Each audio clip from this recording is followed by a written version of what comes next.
ఆ తర్వాత కేంద్ర ప్రభుత్వాలు కూడా ఈయన సంక్షేమ పథకాలని అనుసరించినాయి, ఆచరించినాయి. అనేక రాష్ట్రాలు కూడా దీన్ని ఒక మార్గదర్శనిగా తీసుకున్నాయి, రామారావు గారి పథకాలని. అట్లాగే అనేక సంక్షేమ కార్యక్రమాలు అంతకుముందు తాలూకాలని ఉండేవి, చాలా పెద్ద పరిధి ఉండేది దానికి. అట్లా కాకుండా పరిపాలన కూడా పేద ప్రజల గడప దగ్గరికి తీసుకెళ్లాలని మండలాలు పెట్టాడు. ఆ విధంగా దగ్గరికి వచ్చేసింది పరిపాలనని, ఇంటి పేదల గడప దగ్గరికి తీసుకొచ్చాడు.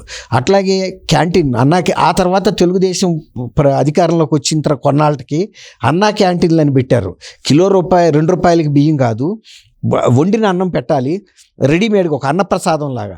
అది ఎంత జనం ప్రజలు ఉపయోగించుకున్నారంటే, అది ఆల్మోస్ట్ మండల కేంద్రాల్లోనూ ప్రతి మండల కేంద్రంలోనూ ఈ అన్న క్యాంటీన్ ఉండేది. ఆ తర్వాత ఇంకా ఫస్ట్ భోజనాలే పెట్టారు, మధ్యాహ్న భోజనం, తర్వాత రాత్రి భోజనం. అలా కాకుండా టిఫిన్ కూడా పెట్టారు. మళ్ళీ ఇవంతా కూడా ₹5